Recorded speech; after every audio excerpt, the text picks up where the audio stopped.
Hey, what's up mga ka-adventure? Panibagong araw, panibagong food trip adventure. Masarap na sisigan sa Calasiao, Pangasinan ating puntahan. Sino mga ka-adventure, pangpulutan ba o pang-ulam na sisig ba ang hanap mo? Dito lang matatagpuan sa may Zone 1, Barangay Buod, Calasiao, Pangasinan. Katapatan lamang ng Poscablo Store, malapit sa may Buod National High School at bago mag-Buod Elementary School. Dito sa may Bajog, Sisig, sarap kilig. Sino mga ka-adventure, pagdating nga natin sa loob, ay siya namang abalang-abala yung kanilang mga staff sa kanilang mga kanya-kanyang gawain. Mayroong mga nag-i-slice, may mga nag-chachap-chap, at mayroon ding mga nag-iihaw. Ang kagandahan dito mga ka-adventure, yung parte talaga ng baboy na pangsisig ang kanilang iniihaw dito, tulad ng maskara, panga, tenga at iba pa. Sigurado mga ka-adventure, magugustuhan nyo to na pang-ulam at pulutan. Hey, what's up mga ka-adventure? Nandito tayo ngayon sa may Zone 1, Barangay Buod, Calasiao, Pangasinan. Dahil nabilitaan ko, mayroon daw nagbibinta na napakasarap na sisig dito. Kaya tara, let's G, ating puntahan at tikman kung quality nga yung kanilang mga sisig dito. Let's G!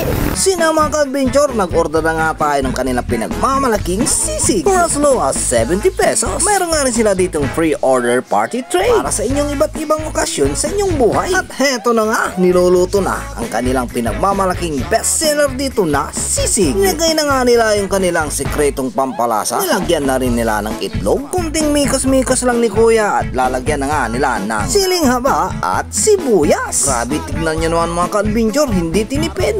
Sir, ilang taon na kayo nagluluto ng sisig dito?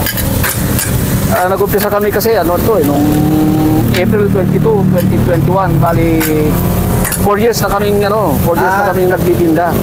Pandemic area pa yun? Oo, pandemic area pa yun. Nag-umpisa kami ng 3 kilo lang. So, kung minsan gusto na namin sumuko dahil kakunti ang bumibili, ay pinagtsagaan lang namin. Mga ilang kilo na yung nauubos nyo? Mga sa isang araw, dalawang araw, gano'n?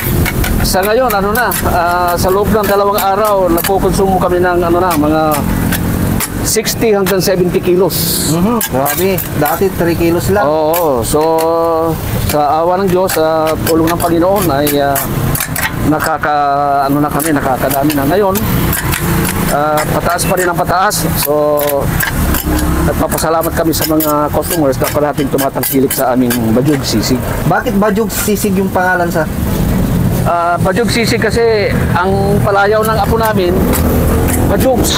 Kaya pinangalan nyo sa apo nyo? Ipinangalan namin sa apo namin. Dito sa amin, dito yung sisig namin talagang magmula noon hanggang ngayon. Magmula noong April 22 hanggang ngayon, parehas pa rin ang aming timplada, walang pagbabago, mas lalong pinapasarap namin. Kaya pa laging binabalik-balikan. Opo. Salamat naman at yung mga customers namin, parati silang bumabalik dito. Kumaga pang-ulam na nila, pang-pulutan pa. Opo. Yun.